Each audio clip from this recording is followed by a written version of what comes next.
ऊपर ले जाना पड़ेगा। जब ले जाएंगे तो आप ही ले जाएंगे, दूसरा कोई आपको नहीं ले जाएगा। आपकी मदद कोई दूसरा व्यक्ति नहीं करेगा, बुद्ध भी आपकी मदद नहीं करेंगे। बुद्ध ने कहा अक्खा तारो तथागता, हम तो रास्ता बताने वाले हैं,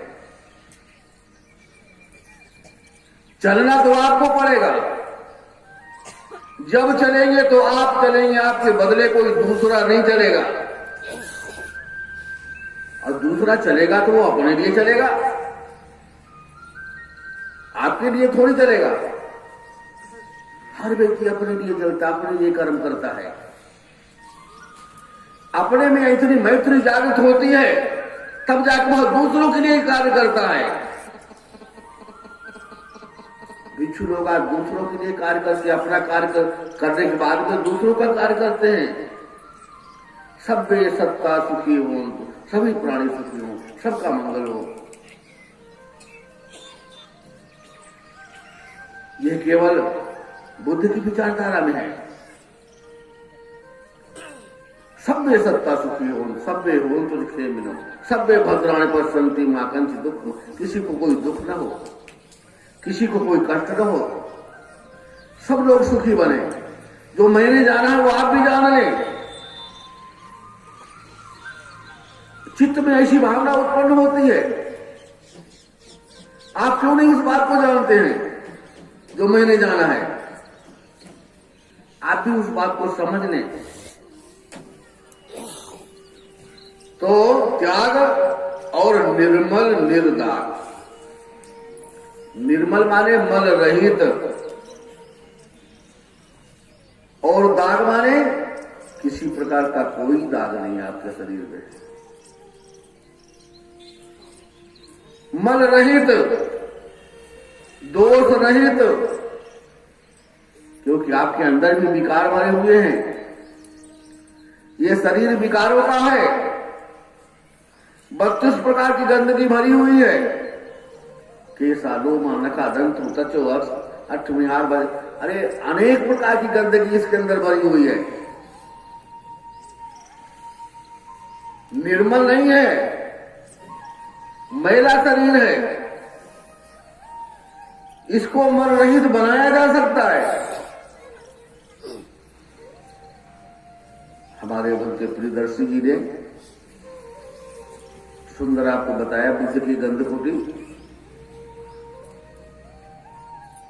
बुद्ध के पसीने से कभी भी बदबू नहीं आती थी, हमेशा गंध आती थी, खुशबू आती थी। आप ध्यान साधना करेंगे तो आपके पसीने से भी बदबू नहीं आएगी। साधना में वो ताकत होती है,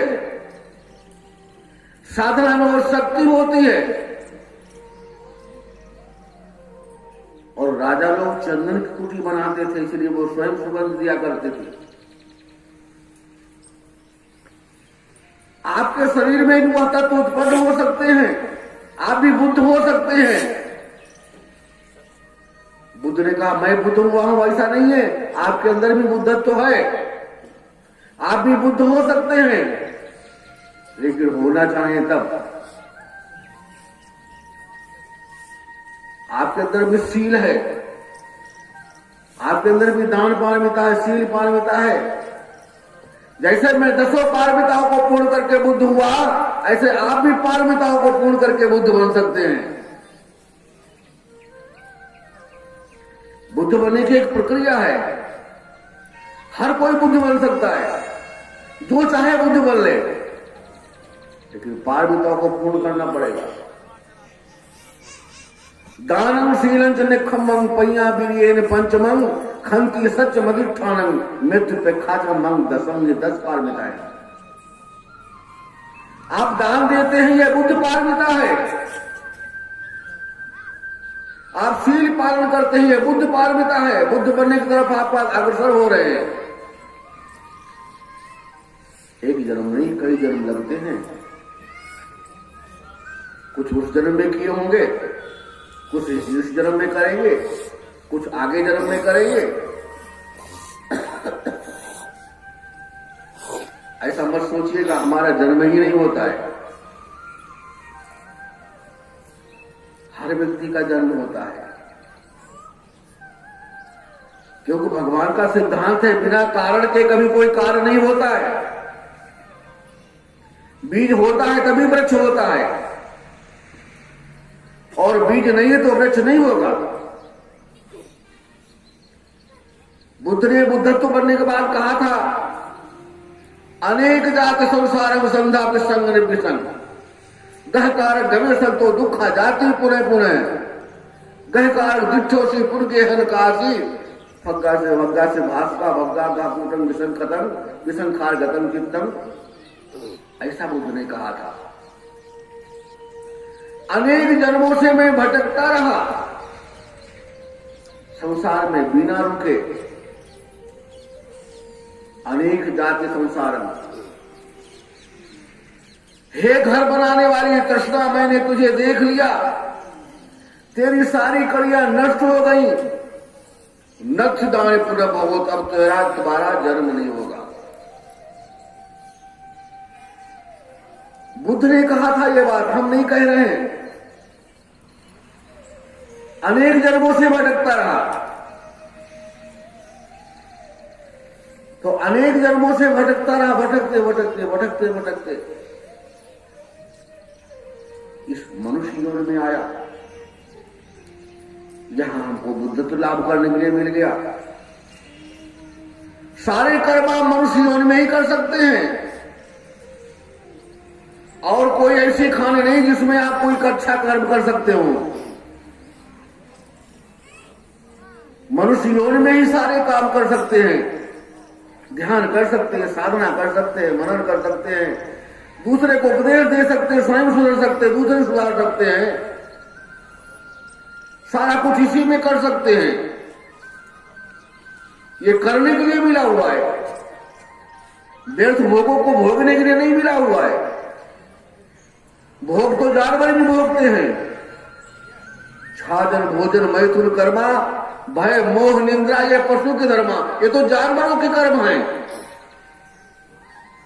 खाना पीना सोना लड़के बच्चे पैदा करना ये तो जानवर भी कर लेता है, और उतने तक तुम सीमित है तो क्या मनुष्य बनकर के क्या किया। जो जानवर करता है वही मनुष्य करता है।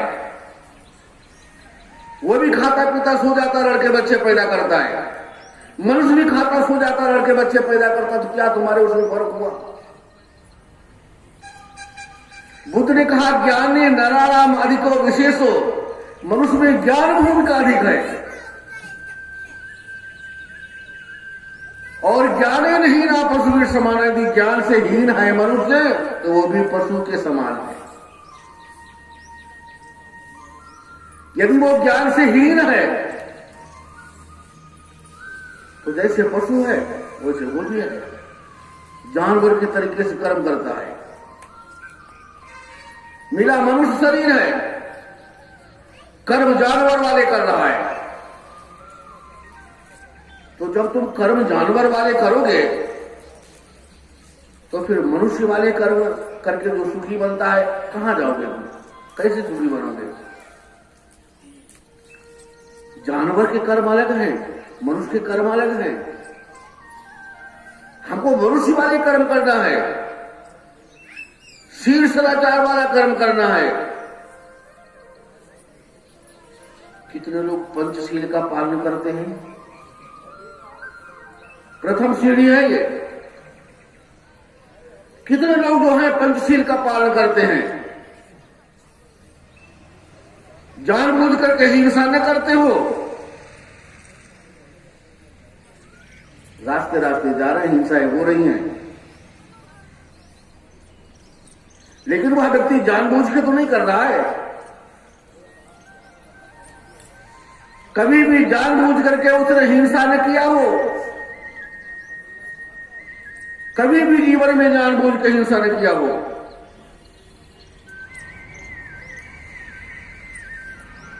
चोरी न किया हो जानबूझ करके, बेविचार ने किया हो, झूठ कठोर व्यर्थ चुगली ने किया हो, किसी भी नशीली वस्तु का सेवन न किया हो, किसी भी नशीली वस्तु का सेवन,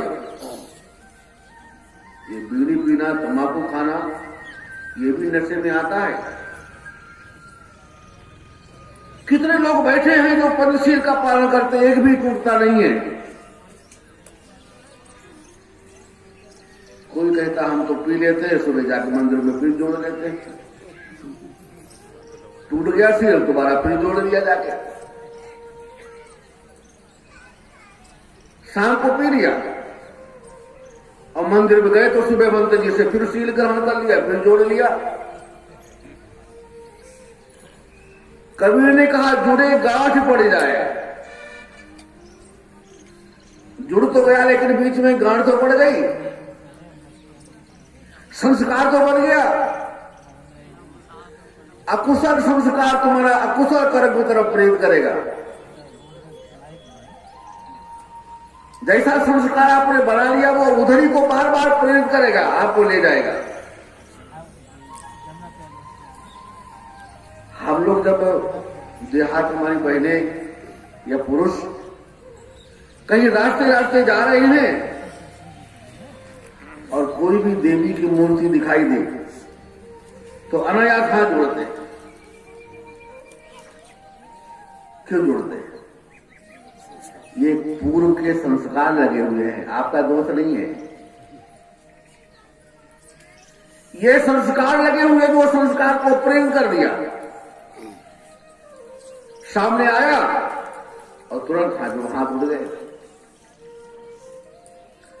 ऐसे यदि धर्म के शील सदाचार के प्रति संस्कार लगे होते तो क्या हम शील पालन नहीं करते? अकुशल संस्कारों का ढेर ज्यादा है और कुशल संस्कारों का ढेर कम है। तो जितने ज्यादा संस्कार जिधर होंगे उधर ही आप भागेंगे। आप इधर जाए पसंद ही नहीं करेंगे। इतने लोगों का संस्कार ज्यादा इसलिए यहां बैठे हो, और जिनका संस्कार कम होगा वो उठ के भागेंगे। ज्यादा संस्कार वाले रुकेंगे,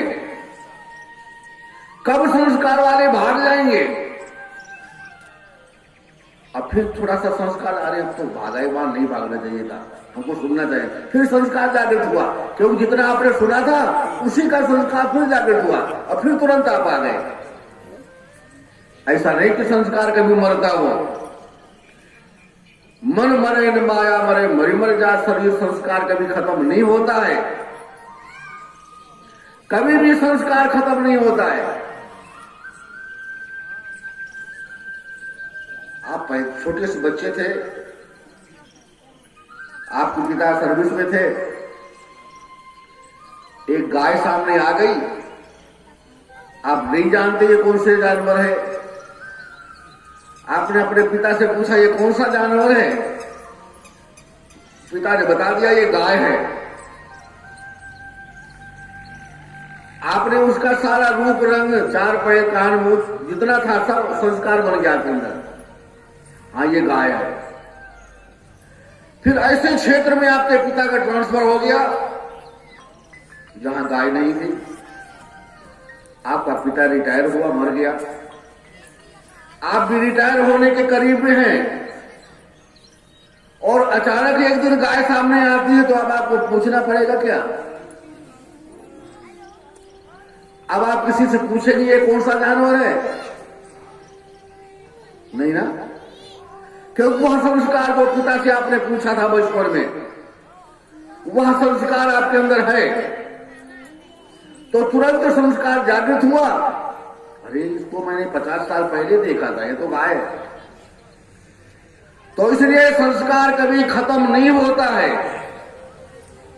चाहे कुशल संस्कार हो और चाहे अकुशल संस्कार हो। संस्कार दब जाते हैं, जितने ज्यादा होंगे उतने वही पहले निकलेगा। जितने कम होंगे वो दबे पड़े रहेंगे। तो इसलिए शील सदाचार के संस्कारों को बढ़ाने की जरूरत है, ताकि ये ज्यादा मात्रा में हो जाए। और ज्यादा होंगे तो पहले यही निकलेंगे, बाकी संस्कार आपके दबे पड़े रहेंगे, पड़े रहेंगे, पड़े रहेंगे, पड़े रहेंगे। एक दिन ऐसा आएगा, सारे संस्कार, सारी बोरी आपकी इन्हीं संस्कारों से भर जाएगी। अब वो दबे दबे दबे दबे दबे दबे जो है दबे, जैसे उसमें लोहा में मूर्छा लग जाता है, धीरे धीरे मूर्छे उसको खा लेता है, धीरे धीरे दब जाएंगे, अंकुरित नहीं होंगे, खत्म हो जाएंगे। तो ये करने की जरूरत है। तो हमने क्या बताया था? शांति पद निर्मल निर्दार, तब जाकर के वो शांति आपको मिलेगी। जो शांति कैसी होगी? निर्मल, मल रहित होगी। और कैसी होगी? दाग रहित होगी। निर्मल निर्दाग, क्योंकि आप शील पालन करते हैं, कोई दाग नहीं है। पंचशील का पालन करने वाला चौराहे पे बीड़ी नहीं पी सकता है। पिएंगे तो लोग कहेंगे, अरे उपासक जी, आप तो वहां बुद्ध की बात कर रहे थे, यहां बीड़ी पी रहे। आप पर शर्म लगेगी, खुलेआम चौराहे पे नहीं कर सकते हैं, चोरी छिपे करेगा। और शील यदि जबरदस्त उसका हो गया है तो वो भी नहीं करेगा, कहीं हमारा शील न टूट जाए। शील टूटना पृथ्वी उलटने के समान होता है। इतना आप शील को जोड़े रखिए ताकि आपको अभ्यास भी न हो कि कभी टूट सकता है। कायिक, वाचसिक, मानसिक, तीनों तरीके से आपको पवित्र रहना है। कायिक माने चोरी, हिंसा, व्यभिचार, और वाचसिक माने झूठ, कठोर, व्यर्थ, चुगली। मानसिक माने लोभ, द्वेष, मोह। ये 10 अकुशल कर्म हैं। इन 10 से आप दूर रहिए, जितना हो सके उतना दूरी बनाइए। वाणी के दोषों से दूर रहिए। सबसे पहले झूठ, आपको झूठ नहीं बोलना है। आदमी झूठ बोलता क्यों बोलता है? स्वार्थ के लिए। कभी भी आदमी कोई परमार्थ के लिए झूठ नहीं बोलता है। दूसरे की भलाई के लिए कभी कोई झूठ नहीं बोलता है। अपना भला होता होगा तो झूठ बोल देगा। आपके झूठ बोलने से आपके पड़ोसी को फायदा होता है तो भी आप झूठ नहीं बोलेंगे। अपने लिए झूठ बोलता है। आप पर प्राण वचन के हेता झूठ कहते जानो प्रेता।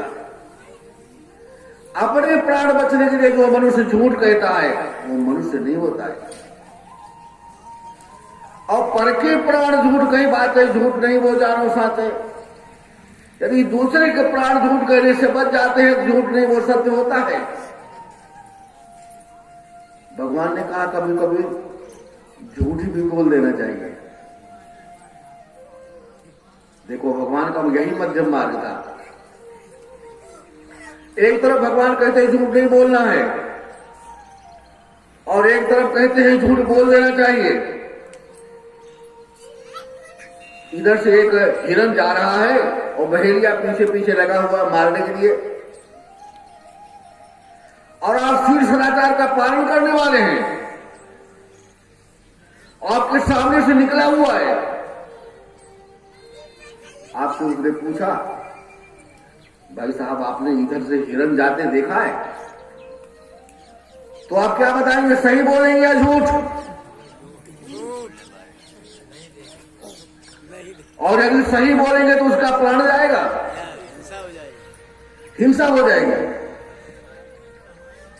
इसलिए ऐसे समय पर झूठ बोलना चाहिए। वह झूठ जो है सत्य के बराबर है।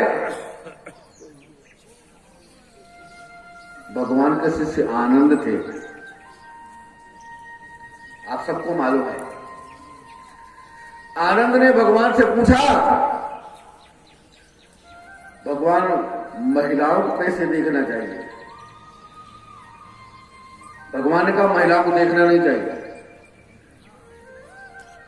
सीधे कह दिया महिलाओं को देखना नहीं चाहिए। भगवान जी देखना पड़ जाए तो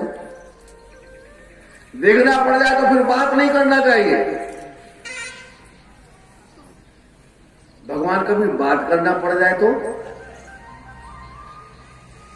यदि बात करना है तो फिर होश में रह के बात करना चाहिए। ठीक है, ये महापरिनिर्वाण सूत्र में लिखा हुआ है जो मैं आपको बता रहा हूं।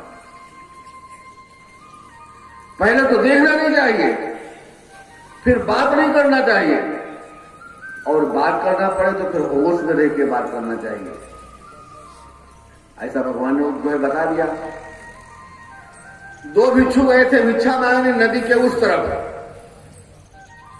और भिक्षा मांग के लौटे शाम हो गई थी, तो नदी पर एक महिला बैठे रो रही थी। नाव वाला था नहीं,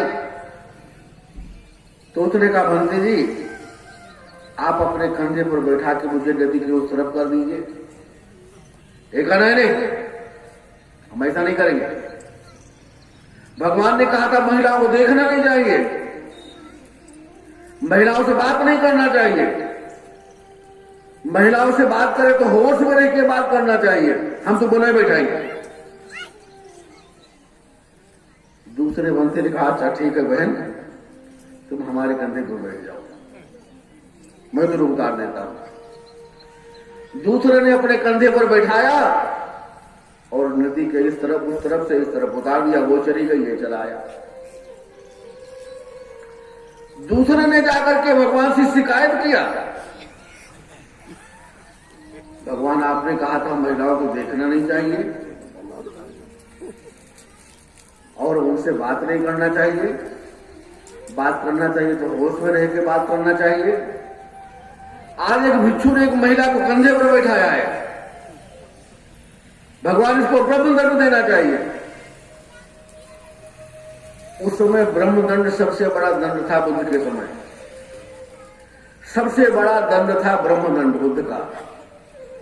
ब्रह्मदंड का मतलब था आप साथ में रहेंगे, साथ में खाएंगे, साथ में उठेंगे बैठेंगे और साथ में चलेंगे, लेकिन आपसे कोई बात नहीं करेगा। ये सबसे बड़ा बुद्ध का दंड था। भगवान से ब्रह्मदंड देना चाहिए। भगवान ने बुलाया उस भिक्षु को, क्या तुमने किसी महिला को कंधे पर बैठाया?